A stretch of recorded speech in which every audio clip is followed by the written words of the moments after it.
Let's get to it, man. Prison romance, part two.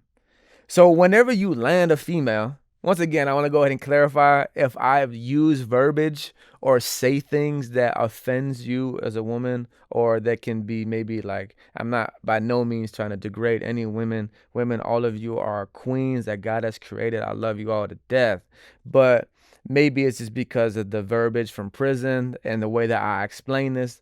Once again, there's no ill intention on my part. Some of this may be negative, and if it offends you, I don't intend to. All right, so let's get to it. Let's get that out the way. All right, so if you land you a female, if you're an inmate in prison, you got it made. I mentioned the first part one of prison romance. That's like the majority of any inmate's fantasy. It's to be in a relationship, with a woman officer. Of course, the guy who's being deprived from female interaction, especially if he doesn't have any women riding out with him, you know what I mean? It means the world if you're incarcerated just to get a piece of mail.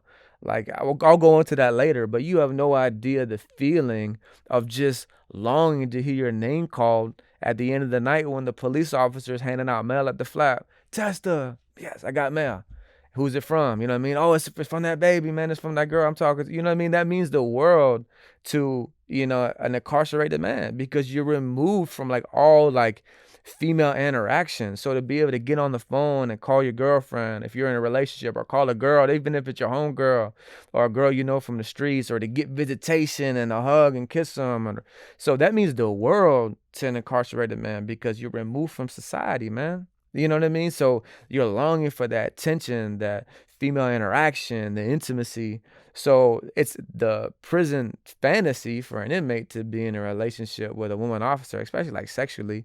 Like an inmate who's on that, he'll be fantasizing about like, busting off to the mop closet, you know what I mean, with the female officer and having sex with her in there and all that stuff. So the point I'm getting at, if you're in a relationship and you're incarcerated, man, you got it made. That's like, the highest point of living, of being incarcerated.